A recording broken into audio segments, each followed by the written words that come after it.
వెళ్తా ఉన్నాం, కేవలం పత్తికి ఎందుకు వెళ్తున్నామో ఒక్కసారి మనం ఆలోచన చేయాలి.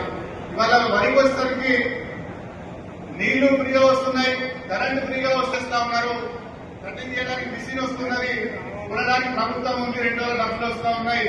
కాబట్టి ఇది ఈజీ పంట కాబట్టి మనం వరికి వెళ్తా ఉన్నాం. మిగిలిన పంటలలో మార్కెట్ సమస్య, కోతైన వానకాలం వరి సాగుకు యాసంగి వరి సాగుకు చాలా వ్యత్యాసం ఉండేది. కానీ ఇవాళ గత 2-3 సంవత్సరాల నుంచి వానకాలం 60 లక్షల వరి పంట వేస్తే రేపు నీటి సమస్య, భూమి సమస్య, వాతావరణ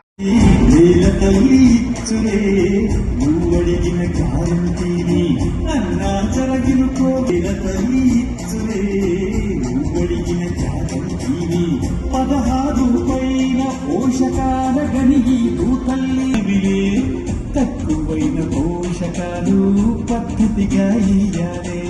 దీన్నే సమగ్ర పోషక చౌడు బారి ఉన్న సారం కొట్టుకొని పోతలే. సూక్ష్మ దాటకుండా యూరియాని వాడుదా. ప్రతి ఒక్కరూ మీటింగ్ హాల్లోకి వెళ్ళగలరు. తెలంగాణ సీట్ కార్పొరేషన్ చైర్మన్ వారిని మరియు వివిధ జిల్లాల నుంచి అదేవిధంగా ఏఈఓలకి జిల్లాలో మరియు వివిధ మండలాల నుంచి విచ్చేస్తున్నటువంటి ఏఈఓలకి విజ్ఞప్తి.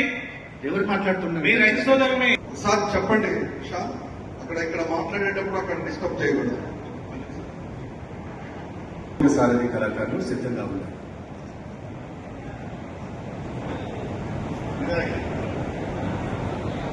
తెలియజేస్తా ఉన్నాం.